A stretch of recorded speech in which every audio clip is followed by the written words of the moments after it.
If this is a niche or a population that you felt like you have a special connection to and you wanted to help this group of people, there's a huge amount of women out there right now that are looking for help. You just rolled into the smartest small town in fitness.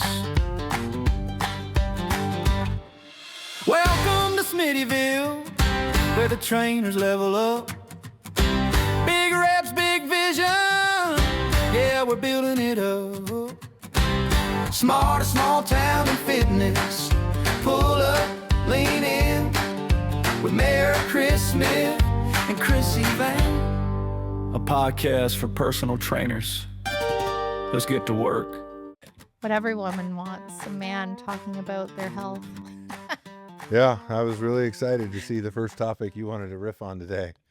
I was like, oh I yeah, was like, this could be dangerous. Sure. No trouble here for me on this one. I mean, I have the headline in here, but maybe you can summarize what we're talking about. What did you deem it?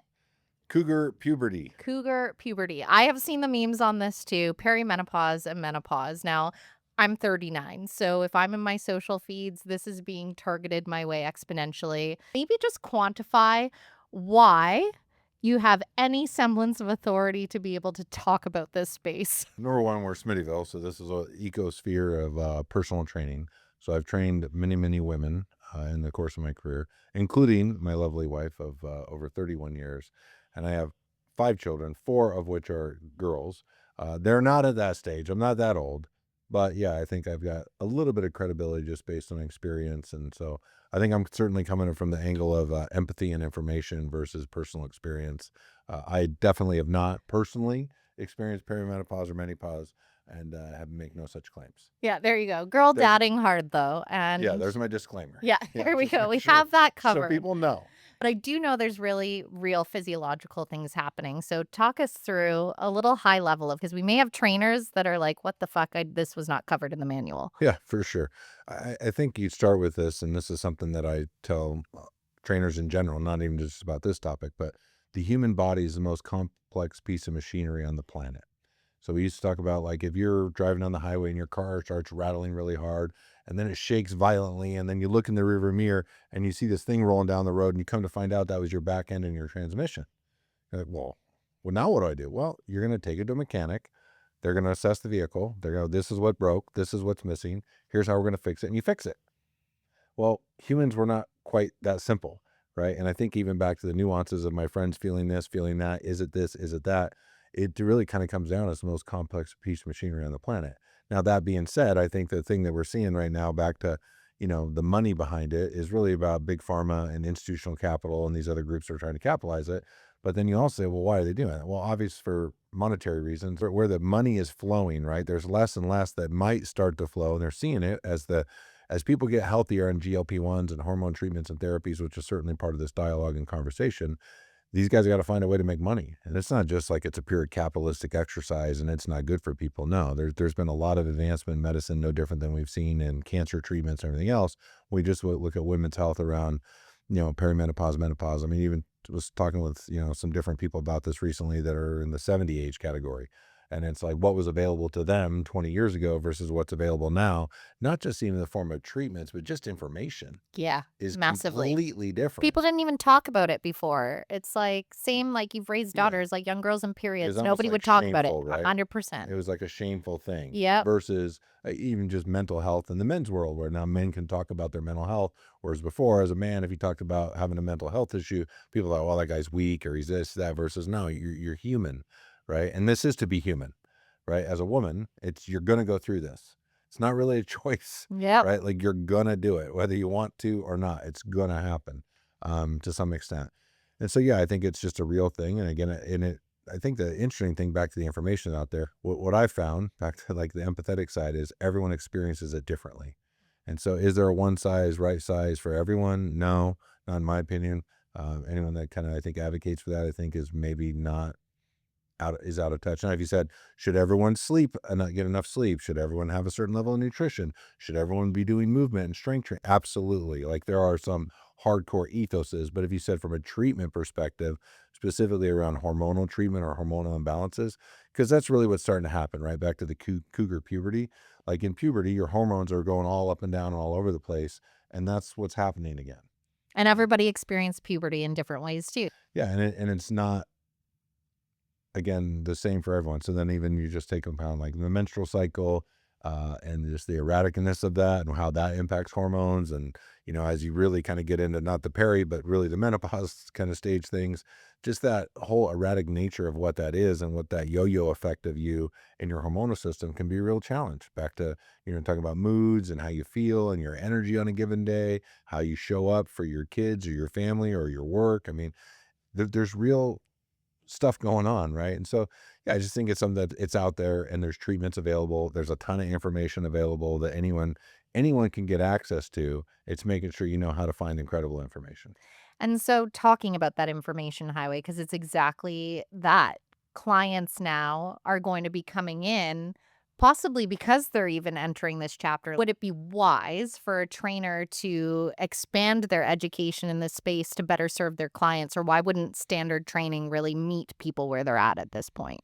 Yeah, there's some certifications and some information that's already out there and available by some of the big mainstream groups are providing like information to help trainers kind of get up to speed. But at no point is it really going to be within their scope of practice to make a professional recommendation around any kind of treatment therapy outside of the basics on like, let's focus on your sleep, your nutrition, your exercise, whatever. So I think it's more about like the question of like clients asking me the question about what should I do? I'm thinking about this, how I'm feeling, yada, yada. I'm going to say, have you seen your doctor? And then from there, I'm going to say, did your doctor feel like they have a scope of practice to handle this, like even as a doctor, or do they have someone within their network that they refer to, aka either another doctor or a clinic? Because even from my own experience, as I talk to other women, it's, what I hear their doctor saying, I'm like, that's not even scientifically accurate. So you need to find somebody else that's a little bit more informed. And there are lots of like great doctors and practitioners out there, to kind of help. How is it best for a trainer to navigate the conversations without overstepping the medical territory? At times, back to bad actors, whatever, historically, the health, wellness, fitness industry has sometimes been seen as, not as credible amongst the medical community. But I think, if someone shows up and says their doctor, like one of the things I want to do is get a 50, blood panel marker test and do this and do this and do that. I want to find out where all my hormone levels are. And then I want to possibly talk about hormone treatment if things are in the right place based on how I've been feeling lately, because I think I'm starting to experience perimenopause. Wow, where did all this come from? My personal trainer told me I should come see you because this isn't what they do. I think that that's how we start to build credibility in that community where they go, okay, like these guys get it, gals, guys, whatever, in the sense of like they're advocating and pushing people to the right places and the right resources. And it is a bit of staying in your lane, right? Because it's regardless of like, oh well, I don't need a yes, you need the license, number one. B, you don't know as much as you think you know. And I'd much rather go, work in concert and in partnership with a medical professional than just to be, again, just going off my own information. And again, it's not within your scope. It's not something you can do. But in regards to how personal trainers can help, what would be your best advice to help serve this population that traditionally has been so underserved? Yeah, I think again in your local community, hopefully over time, and even within your own member base, if you're in a commercial gym like ours, like there's doctors and nurses and people that work in all those kind of fields, like in our clubs already. And so building those relationships and intersecting those people over time. So even you can make a recommendation like, hey, I don't know who your doctor is, but I have another client who I've spoken with in the past about similar topics. And I know they saw Dr. such and such at whatever clinic or wherever. And that's, they're like, here we're today in South Surrey, which for those of you in Canada, you understand the geographics. And maybe that doctor, that clinic's over in Langley. So it's like, it's a 20-minute drive, but to get the right professional help, that's certainly a drive worth making, right? Do you think that there's an opportunity here, though, for, I mean, we talk about pathways for trainers to build their business, make more money, have stronger client retention. So, is there an opportunity here for them to serve this population?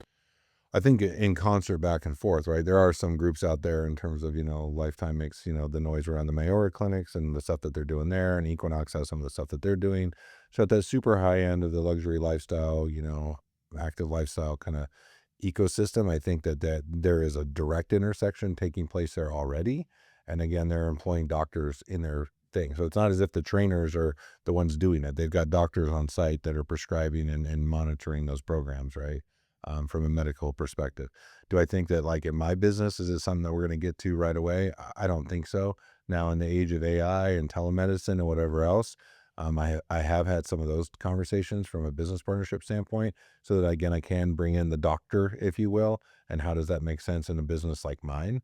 So I think there's an opportunity there, but it's still going to need to be medically supervised. Totally fair, but do you think from an education side, like I'm just putting myself in the shoes of a younger trainer that's starting Yeah. out where it's so far from where they're at in life Yeah. and also can be such a sensitive subject, potentially make them feel awkward to embark on the conversation. Like should they be doing so that they do feel like they're able to support and potentially expand their I clinic? think it goes back to the certifications, the education, if you will, that's available and out there, right? And so NASM, I think, is producing some stuff around GLP-1s and peptides, and that kind of ties into hormone treatments, if you will, kind of across all spectrums. And there's other stuff out there through some other kind of providers. So when you look at like that information that's available and accessible, like that's you just want to be educated, so you can kind of have some dialogue.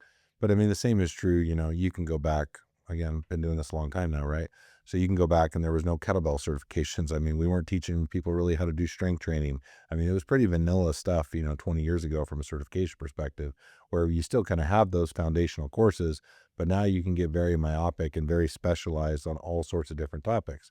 So like on this one, as an example, I'd say if this is a niche or a population that you felt like you have a special connection to and you wanted to help this group of people, then yeah, there's a huge amount of women out there right now that are looking for help.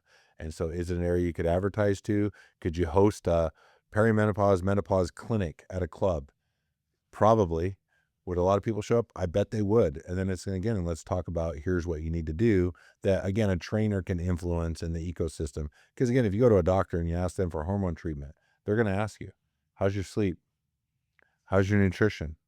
How's your exercise? And I go, oh my God, my trainer asks me that all the time. I'm so tired. It's like, well, yeah, because at the core of it all, that's really important, right? Whether you're on any type of hormone treatment or not, those three things still matter immensely. Let's head to the trainer circuit. Real questions, real situations. Chris shows up, listens, and mentors from experience. You mentioned earlier getting yourself out of your own way. Can you expand more on that? Well, I think it applies in a lot of different ways. If I think I know everything about a certain type of lifting, then what am I going to learn, right? So again, like I'm a guy who, like I was sharing, I bench pressed all this weight. Like I did 225, 36 reps. I could bench press well over 400 pounds, right? And then but I trained like a football player. Then I started working out with a bodybuilder and learned a whole new way to lift.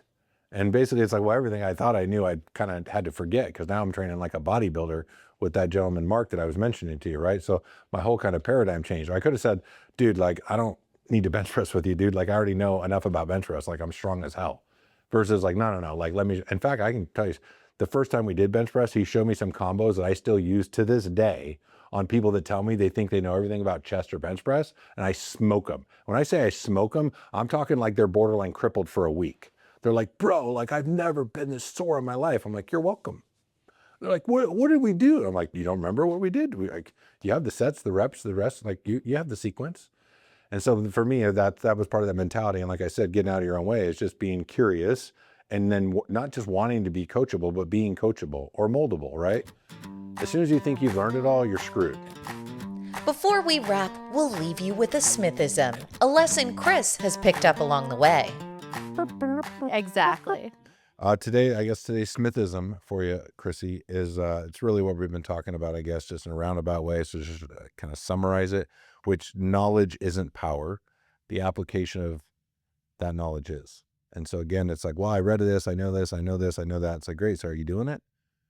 Well, no. It's like, well, then you should be. So again, I think some things we're talking about, if you do your own research, you do your own homework, and you get the information, it's going to lead you a lot of the same places, if not the same places that we're talking about today. So how you apply that information is kind of what matters.